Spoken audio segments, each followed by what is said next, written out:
Hello and welcome to Millennium News Hour. I am Tanziba Nawreen. In today's bulletin, we will present top and trending news from across the nation and the world. Let's begin with the headlines of the day.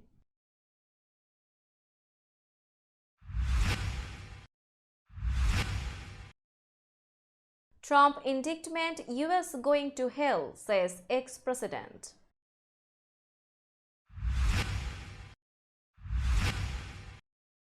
US Speaker McCarthy meets Taiwan's Tsai despite China pressure.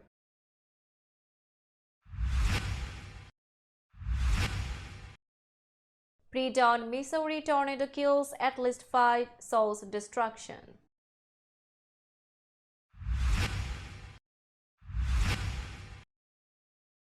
Johnson elected Chicago mayor in victory for progressives.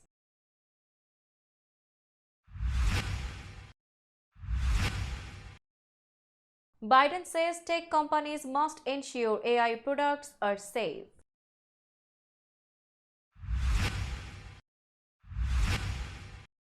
Stormy Daniels must pay $122,000 in Trump legal bills.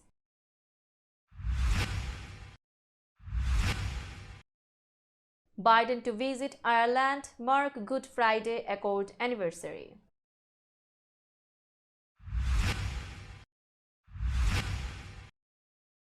Whitmer strikes 1931 abortion ban from Michigan law.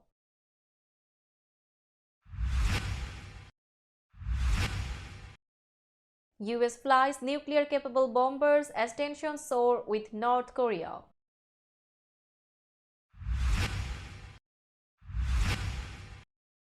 Zelensky boosts ties with Poland, warns of peril in Bakhmut.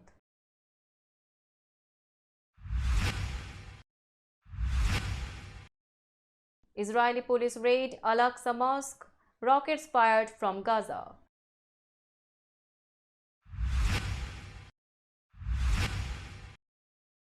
Brazil man kills 4 children with hatchet at daycare center.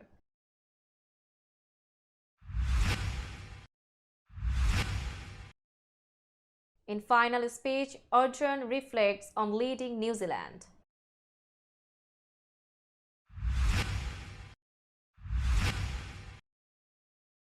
Macro in China urges shared responsibility for peace.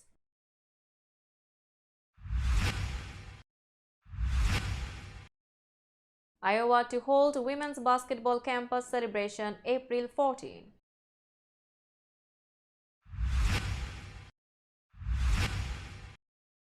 And Yukon returns home to celebrations vandalism on campus.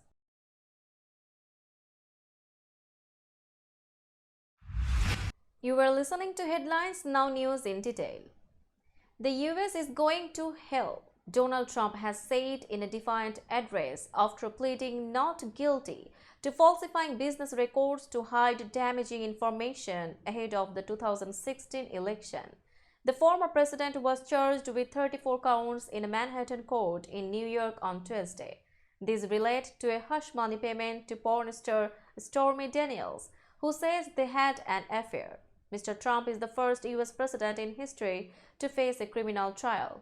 The only crime that I have committed is to fearlessly defend our nation from those who seek to destroy it, the 76-year-old told supporters gathered at his Mar-a-Lago home in Florida after he appeared in court. He said that the fake case was simply part of a Democratic conspiracy to interfere with next year's presidential election, in which he is running. Earlier, he sat stony-faced and silent for the nearly hour-long proceedings before Judge Juan Merchan, speaking out loud only in response to the judge's questions and to enter his plea of not guilty. Mr. Trump said nothing to reporters as he left court. The case against the former president hinges on a hush money payment of $130,000 made before the 2016 presidential election. While such a payment is not illegal, spending money to help a presidential campaign but not disclosing it violates federal campaign finance law. His former lawyer, Michael Cohen, who turned against his former boss, has said he made the payment at Mr. Trump's direction. Each of the charges carries a maximum of 4 years in prison, although a judge could sentence Mr. Trump to probation if he is convicted. The likelihood of his being found guilty is so far unclear, but the case has pulled the country into uncharted political territory. United States House Speaker Kevin McCarthy has met with Taiwan's President Tsai Ing-wen in his home state of California on Wednesday, a historic visit that has already sparked warnings from China. The two leaders sat down together at the Ronald Reagan Presidential Library in Simi Valley, approximately 55 kilometers from Los Angeles. The closed-door meeting makes McCarthy the highest-ranking official to meet with Taiwan's president on U.S. soil since 1979, the year Washington established diplomatic relations with China. McCarthy called Tsai a great friend to America and added, "I am optimistic we will continue to find ways for the people of America and Taiwan to work together to promote economic freedom, democracy, peace, and stability." Tsai thanked McCarthy for his hospitality, calling it warm like the California sunshine, and also thanked the rest of the congressional delegation, saying, "I am so pleased." A bipartisan group of politicians were present at the meeting, according to a statement from McCarthy's office in the lead-up to the visit. A small crowd also gathered outside the library, demonstrating on behalf of pro-Taiwan and pro-China views. U.S. Secretary of State Antony Blinken has called Tsai's transit normal, noting that she has made 6 similar stopovers in recent years. A large tornado tore through southeastern Missouri before dawn on Wednesday, causing widespread destruction and killing at least 4 people as a broad swath of the Midwest and South braced for further storms that could spawn additional twisters and hail. A twister in Illinois also caused injuries. The Missouri tornado touched down around 3:30 a.m. and moved through a rural area of Bollinger County, about 50 miles south of St. Louis, said Sergeant Clark Parrott of the Missouri State Highway Patrol. Parrott said crews from more than 20 agencies were on the scene and clearing debris in search of any others who might have been killed or injured. "The damage is pretty widespread. It's just heartbreaking to see it," Parrott said. The Patrol posted an overhead photo of the damage that showed uprooted trees and damaged and destroyed homes. Drone footage showed that some had been turned into piles of debris and splinters. One area that appeared to be hit especially hard was a narrow stretch between a road and a stream where emergency crews could be seen peering into the wreckage with flashlights. Parrott said that crews had to use chainsaws to cut back trees and brush to reach some of the homes. Brandon Johnson, a union organizer and former teacher, was elected as Chicago's next mayor Tuesday in a major victory for the Democratic Party's progressive wing as the heavily blue city grapples with high crime and financial challenges. Johnson, a Cook County commissioner endorsed by the Chicago Teachers Union, won a close race over former Chicago Schools CEO Paul Wallace, who was backed by the police union. Johnson, who is 47 years old, will succeed Lori Lightfoot, the first black woman and first openly gay person to be the city's mayor. With about 91% of the vote counted, Johnson had 51.4% to 48.6% for Wallace. More votes will be counted as absentee ballots arrive in the mail. Lightfoot became the first Chicago mayor in 40 years to lose her re-election bid when she finished third in a crowded February contest. Johnson's victory in the nation's third-largest city kept a remarkable trajectory for a candidate who was little known when he entered the race last year. He climbed to the top of the field with organizing and financial help from the politically influential Chicago Teachers Union and high-profile endorsements from progressive senators Bernie Sanders and Elizabeth Warren. Sanders appeared at a rally for Johnson in the final days of the race. President Joe Biden said Tuesday it remains to be seen if artificial intelligence is dangerous, but that he believes technology companies must ensure their products are safe before releasing them to the public. Biden met with his Council of Advisors on Science and Technology about the risks and opportunities that rapid advancements in artificial intelligence pose for individual users and national security. AI can help deal with some very difficult challenges like disease and climate change, but it also has to address the potential risks to our society, to our economy, to our national security. Biden told the group, which includes academics as well as executives from Microsoft and Google. Artificial intelligence burst to the forefront in the national and global conversation in recent months after the release of the popular ChatGPT AI chatbot, which helped spark a race among tech giants to unveil similar tools while raising ethical and societal concerns about technology that can generate convincing prose or imagery that looks like it's the work of humans. While tech companies should always be responsible for the safety of their products, Biden's reminder reflects something new: the emergence of easy-to-use AI tools that can generate manipulative content and realistic-looking synthetic media known as deepfakes, said Rebecca Finlay, CEO of the industry-backed Partnership on AI. Stormy Daniels must pay nearly $122,000 of Donald Trump's legal fees that were racked up in connection with the porn actor's failed defamation lawsuit, an appeals court ruled Tuesday. The decision in California came at about the same time that Trump became the only ex-president to be charged with a crime. Trump pleaded not guilty in a New York City courtroom to a 34-count felony indictment accusing him of falsifying business records in a scheme to hush up allegations of extramarital affairs with Daniels and Playboy model Karen McDougal that broke during his first White House run. Daniels, whose real name is Stephanie Clifford, alleges she had an affair with Trump in 2006 and was paid $130,000 as part of a non-disclosure agreement days before the 2016 presidential election.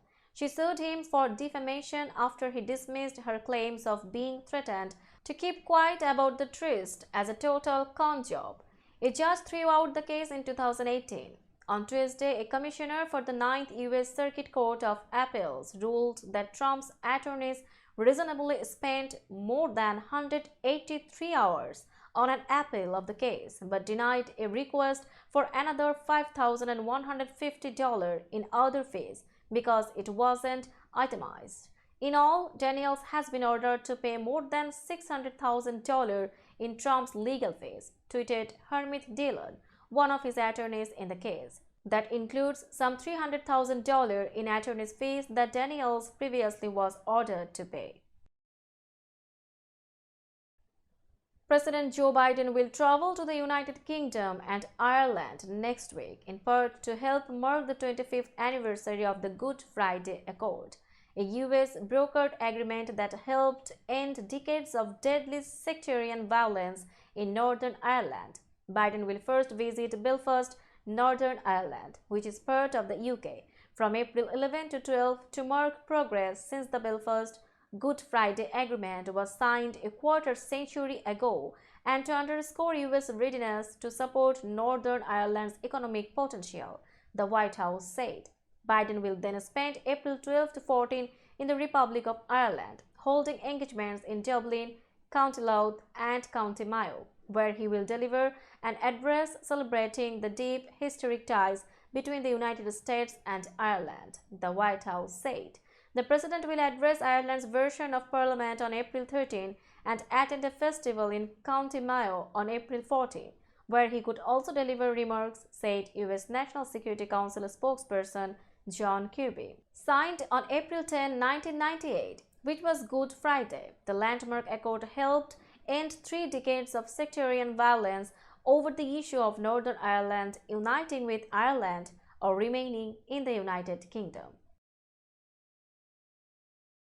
A near-century-old abortion ban that fueled one of the largest ballot drives in Michigan history was repealed Wednesday by Governor Gretchen Whitmer, just months after voters enshrined abortion rights in a state's constitution.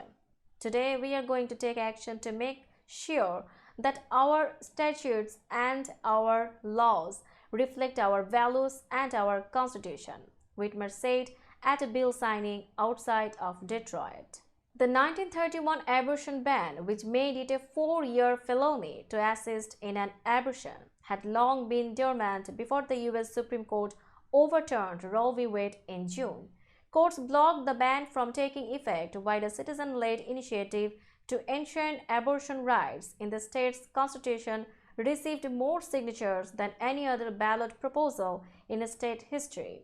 Voters overwhelmingly approved the proposal in last November's midterms, making the 1931 law unconstitutional and unenforceable. The 1931 ban could have been enforced in the future had voters collected enough signatures to once again amend the state constitution and repeal abortion rights. Whitmer's signature Wednesday eliminated that possibility, erasing the law completely. The United States has flown nuclear-capable B-52 bombers to the Korean peninsula in a show of strength against North Korea as concerns grow that Pyongyang might conduct a nuclear test.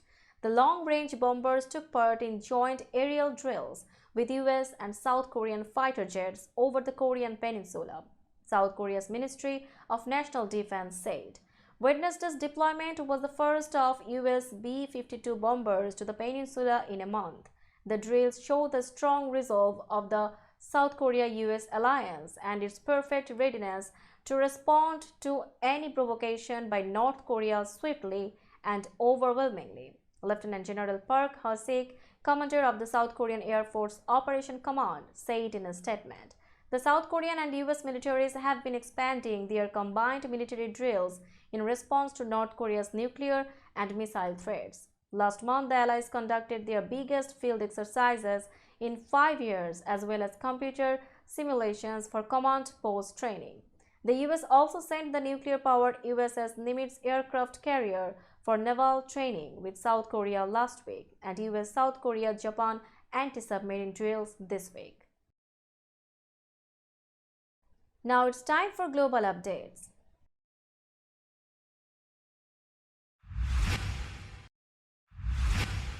Ukrainian President Vladimir Zelensky owned new pledges of deeper military and economic cooperation on a state visit to Poland on Wednesday, as the neighbors sought to forge a tighter relationship in defiance of Russia's full-scale war against Kiev that has reshaped international alliances. Polish President Andrzej Duda said his country has provided 4 Soviet-designed MiG-29 fighter jets to Ukraine to help it beat back the Kremlin's assault. 4 more are in the process of being handed over and another 6 are being prepared, he said. Russian President Vladimir Putin, meanwhile, said Moscow's relations with Washington are in deep crisis as the US has led its allies in supplying aid and weapons to Ukraine. Speaking at a ceremony where he accepted diplomatic credentials from ambassadors of 17 nations, including the US, Putin alleged that Washington's support for the 2014 protest in Kiev that ousted a pro-Kremlin president led to Russia sending troops into Ukraine. Zelensky said at his news conference with Duda that his government would extend a hearty welcome to Polish businesses seeking to help Ukraine's post-war rebuilding, which the World Bank has estimated could cost $411 billion. He met later with Prime Minister Mateusz Morawiecki and signed agreements on developing Ukrainian infrastructure that opens a door for hundreds of Polish companies.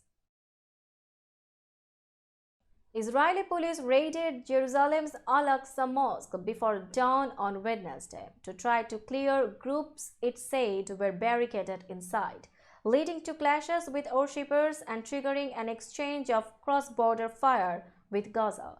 The incident came during the Muslim holy month of Ramadan and on the eve of the Jewish Passover, stoking fears of further violence at the mosque compound, a flashpoint in the Israeli-Palestinian conflict.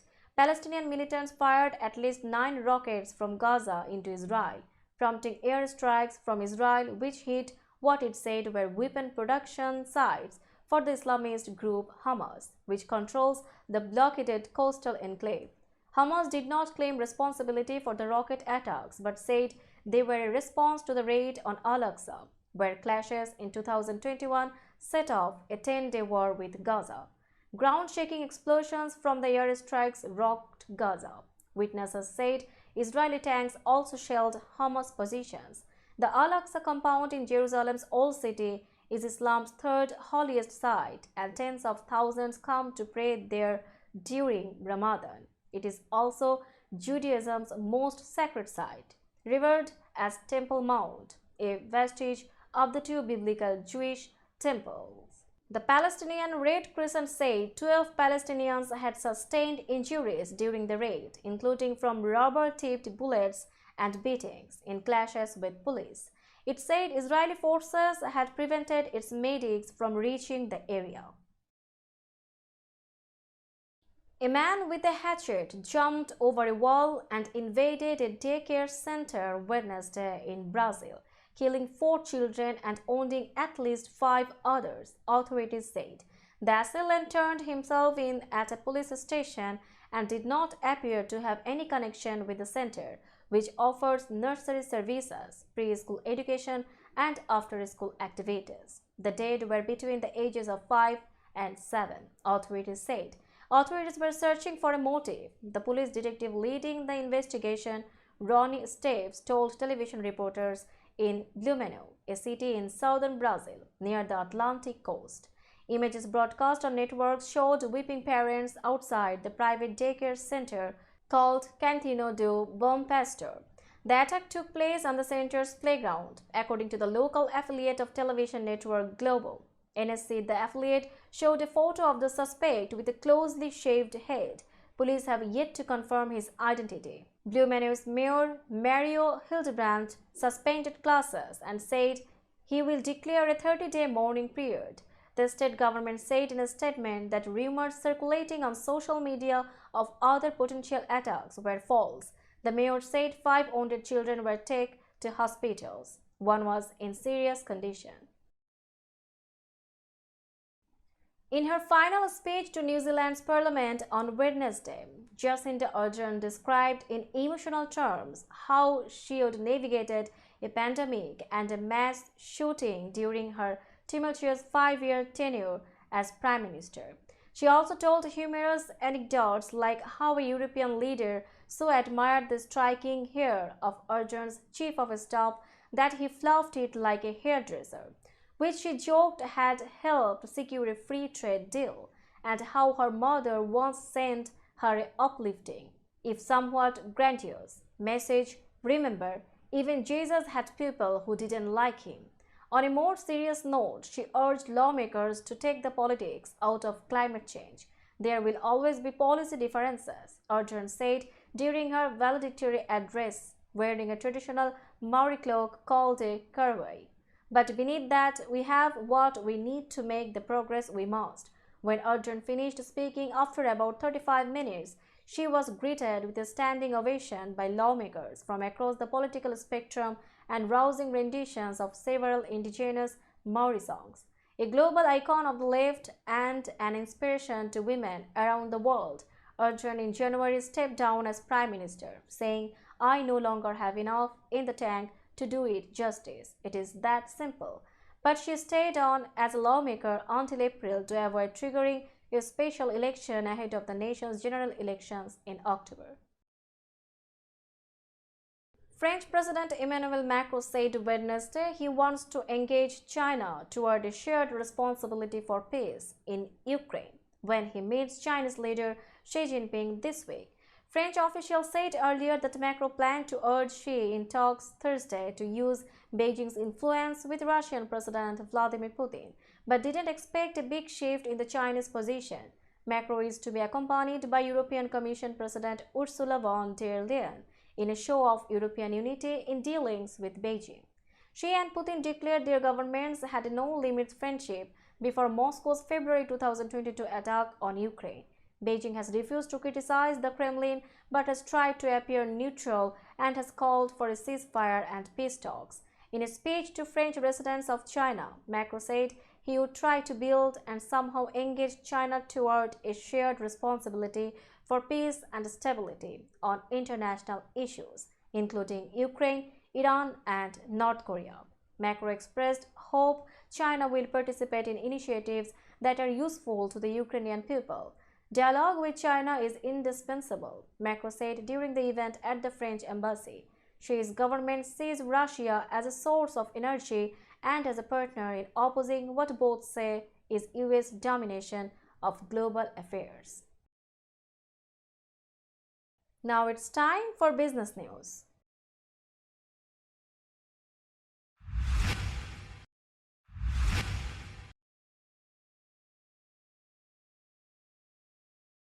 Today's New York stock close price is 15,369.76. The NYSE composite is decreased by 4.35 points or 0.03%.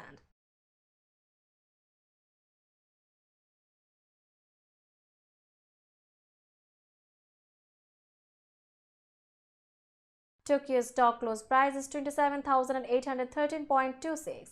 The Nikkei 225 index is decreased by 474.16 points or 1.68%.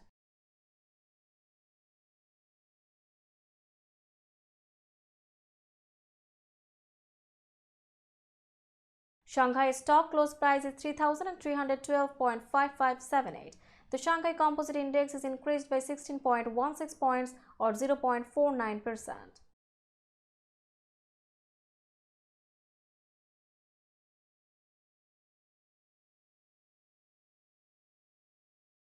Hong Kong stock close price is 20,274.59. The Hang Seng Index is decreased by 134.59 points or 0.66%.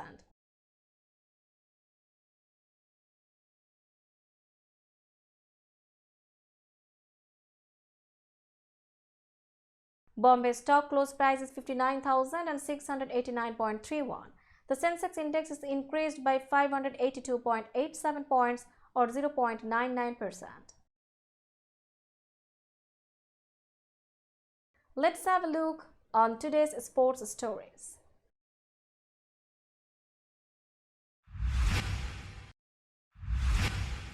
The Iowa Athletic Department will hold a celebration April 14 to honor the women's basketball team for their runner-up finish in the NCAA tournament. The event will be held at 5:30 p.m. CDT at the Pentecrest on campus. Coach Lisa Blader, National Player of the Year Caitlin Clark, and her teammates Monica Ginano and McKenna Warnock are scheduled to speak. Iowa advanced to the Final Four for the second time in school history and was a national finalist for the first time. The Hokies lost 102-85 to LSU in the championship game Sunday. The Hokies repeated as Big Ten tournament champion and finished the 2022-23 season with a school record 31 victories.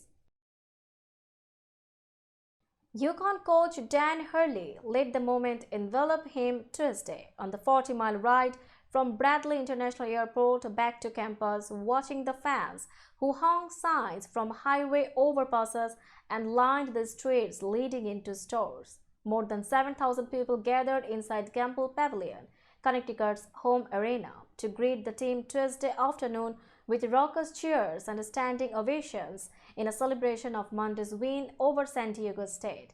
It was the program's fifth NCAA title in the last 24 years, the most of any program in college basketball. The Huskies landed at Bradley International Airport in Connecticut shortly after 3 p.m.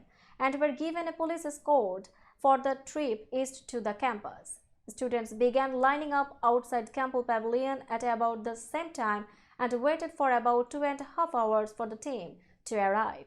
But not all of the celebrating was joyous. Following the game Monday, some UConn fans pulled down signs and light poles, smashed windows, and caused other damage on campus. 15 people had been arrested Tuesday and 16 were taken to the hospital during the celebrations. None of the injuries were thought to be serious, UConn spokeswoman Stephanie Reid said. Let's have a look on today's weather forecast.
That's all in today's news. Keep watching Millennium News 24 for latest update. Millennium TV USA and Millennium News 24 network is transmitted and available to be watched free for all at TVs such as Sony, Samsung, LG, Roku TV, Amazon TV and Apple TV. And also in all European countries and Australia available with Sky Network, Worldwide Jadoo TV, Radiant IPTV, Worldwide Jago BD Network and Horizon Satellite globally. Stay connected with us for all types of informative and entertainment program. Thank you.